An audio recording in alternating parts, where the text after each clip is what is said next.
United Nations inspectors today put out a report showing what they call clear and convincing evidence that chemical weapons were used to kill Syrian civilians on August 21st. The Obama administration says more than 1,400 civilians died.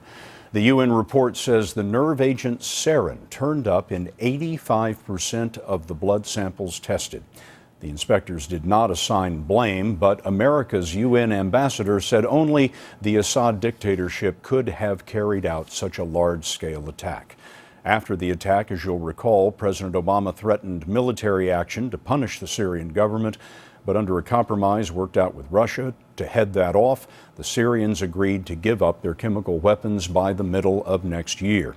Today, we spoke with a man with great experience in disarming countries from chemical weapons. He is UN Arms Inspector Richard Butler, and we asked him whether the deadline is feasible. Yes, with determination, it can be done.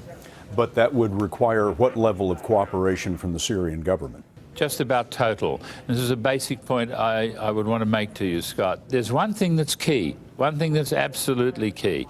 We now have it for sure that Syria has chemical weapons, has used them, and an agreement has been done that said it's over. You must get rid of them by this regular UN-based international process. Would it ever be possible to know, as this process goes forward, that the Syrians have given up everything that they have? Maybe not absolutely certain. You know, I mean, that's one of the things we've struggled with for years, accuracy of verification. But when you get a correct baseline to start with, that means their declaration's got to tally with what we know from intelligence. When you go and look at that stuff and verify it and be fairly satisfied that that is it, then we can destroy that or remove it, and it's gone.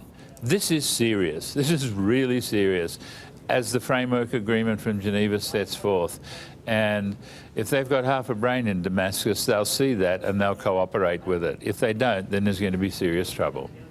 Now, of course, Syria is still right in the middle, in the thick of a civil war. That must complicate this effort for the inspectors.